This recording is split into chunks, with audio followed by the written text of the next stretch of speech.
അങ്ങനെ നമ്മൾ NH47 എത്തിയിരിക്കുകയാണ്.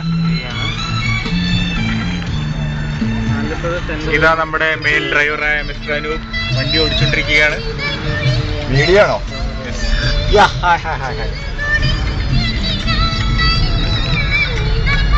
ആലപ്പുഴ 3.5 കിമി.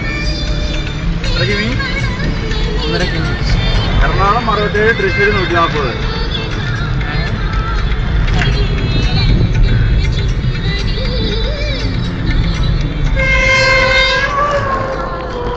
ബാക്കി പോണത്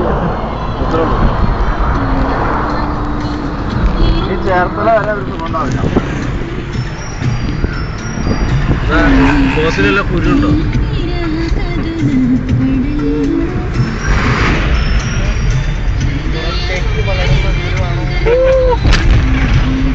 നിങ്ങളെന്താ പറഞ്ഞല്ലോ പൈൽസിന്റെ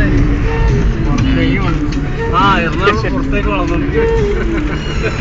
അത് മറന്നു കേട്ടോ. ഈ എല്ലാം മറക്കും. അതാണ് പിന്നെ മറന്നു. സത്യം ഞാൻ എല്ലാം മറന്നു.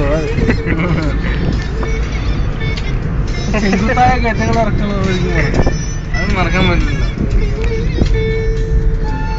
നമ്മളടുത്തതായി സംസാരിക്കുന്നത് മിസ്റ്റർ രഞ്ജിത്തിനോടാണ്. ഈ ചെങ്കുത്തായ കയറ്റത്തിനെ പറ്റി താങ്കൾക്ക് എന്താണ് പറയാനുള്ളത്? ചെങ്കുത്തായ കയറ്റം എന്ന് പറഞ്ഞാൽ വളരെ ഡീസൻ്റ് ആയിട്ടുള്ള വ്യക്തികൾക്ക് വളരെ കഷ്ടപ്പെട്ട് വളരെ പാടുപെട്ട് കാറ് കയറ്റാൻ പറ്റിയ ഒരു പ്രത്യേക സിറ്റുവേഷനിൽ നമ്മൾ എത്തിപ്പെടാൻ പറ്റും. നമ്മളതിനെ നമ്മുടെ മനസ്സിൻ്റെ ആ ഒരു എന്താ പറയുക, നമ്മുടെ മനസ്സിൻ്റെ ഒരു ഉപബോധ മനസ്സ് നമ്മളെ പ്രതികരിക്കുന്നത് ചെങ്കുത്തായ കയറ്റങ്ങൾ എന്നാണ്. അത് നമ്മുടെ ബോധ മനസ്സല്ല, ഒരു സബ് കോൺഷ്യസ് മൈൻഡിലാണ് നമ്മൾ ഫീഡ് ചെയ്തിരിക്കുന്നത്. ചെങ്കുത്തായ ഇറക്കങ്ങൾ ഒരു മനുഷ്യന് ഏറ്റവും സുഖമായിട്ട് ഇറങ്ങാൻ പറ്റിയ ഇറക്കങ്ങളാണ്.